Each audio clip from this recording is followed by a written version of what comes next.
Assalamualaikum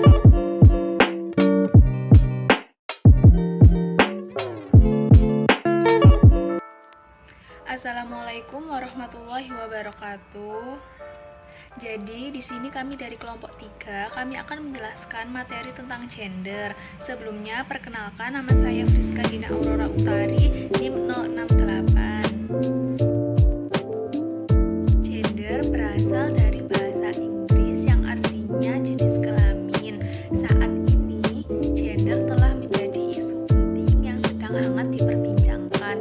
Di Indonesia sendiri telah banyak kasus-kasus yang terjadi akibat perbedaan gender, terutama kesetaraan gender, pelecehan seksual, dan diskriminasi sosial. Persoalan ini berkaitan dengan pembagian peran laki-laki dan perempuan dalam masyarakat yang dikonstruksi oleh masyarakat itu sendiri. Salah satu kasus yang berkaitan dengan gender di Indonesia adalah kasus pelecehan seksual seorang mahasiswi Universitas Indonesia. Kronologis kasus pelecehan seksual yang terjadi pada mahasiswa Universitas Indonesia. Pada hari Rabu, tanggal 26 Februari 2020, seorang mahasiswi UI mengalami kejadian tidak mengenakan saat pulang kuliah. Kejadian ini bermula saat ia sedang berjalan kaki di trotoar antara FISIP dan Pusat Studi Jepang FIB UI.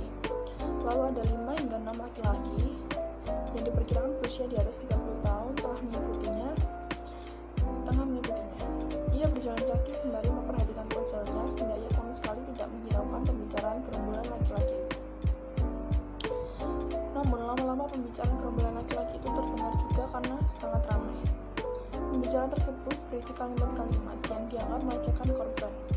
Tak berselang lama setelah pembicaraan tadi, salah satu lelaki dari gerombolan tersebut mengelus pundak korban dari belakang. Korban yang merasa kaget hanya menolehkan kepalanya secara cepat tanpa memperhatikan wajah pelaku yang mengelus pundaknya.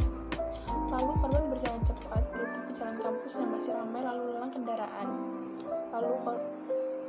Lalu ia kemudian menyusuri hutan UI hingga mencapai pos pengamanan lingkungan atau PLK UI di seberang stasiun UI.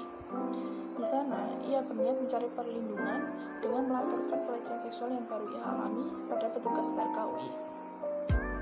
Sesampainya di pos, para petugas PLK UI segera bertanya mengenai siapa pelaku pelecehan seksual tersebut. Saat tengah menjelaskan, para gerombolan laki-laki tadi berjalan mendekati pos, dan korban pun langsung menuju ke arah gerombolan laki tersebut.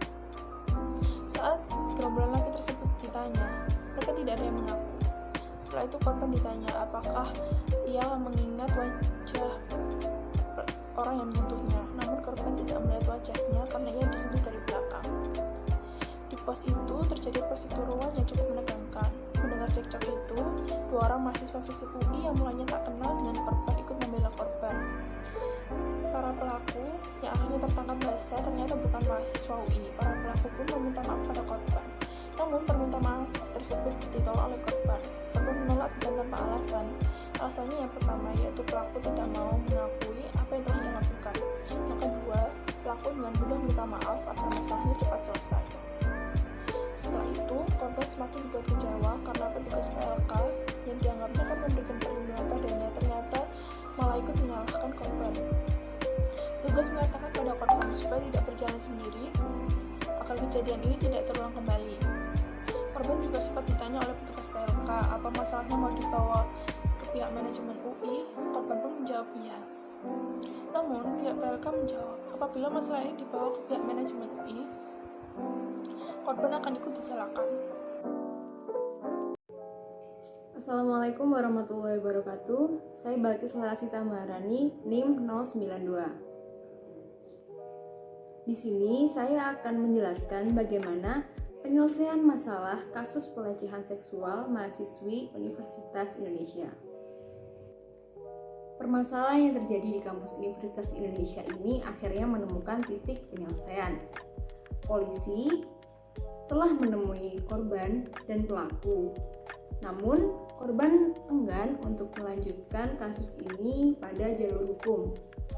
Akhirnya, Wakil Rektor Bidang Akademik dan Kemahasiswaan UI, yaitu Profesor Rosali Saleh, mengatakan pihaknya melakukan pendampingan terhadap mahasiswanya. Hal ini dilakukan agar kasus serupa tidak terjadi lagi. Assalamualaikum warahmatullahi wabarakatuh. Nama saya Fadia Rizida Fatani, NIM 090. Saya di sini akan menyampaikan kesimpulan dari permasalahan ini. Gender merupakan peran yang diletakkan kepada perempuan dan laki-laki. Gender merupakan pemberian Tuhan yang tidak dapat ditukarkan, dikembangkan, ataupun dirubah. Kasus pelecehan seksual yang dialami oleh salah satu mahasiswi Universitas Indonesia tersebut merupakan perilaku menyimpang yang dilakukan oleh pihak laki-laki terhadap pihak perempuan. Pihak laki-laki yang tidak menghargai perempuan sehingga menimbulkan kerugian yang dialami oleh perempuan tersebut. Selanjutnya yaitu diharapkan laki-laki dan perempuan dapat hidup berdampingan dengan baik dan menempatkan posisi masing-masing pihak dalam melaksanakan perannya, saling menghargai antar satu sama lain agar ketentraman masyarakat tetap bisa terjaga dan agar tidak ada diskriminasi. Sekian presentasi dari kelompok kami, kurang lebih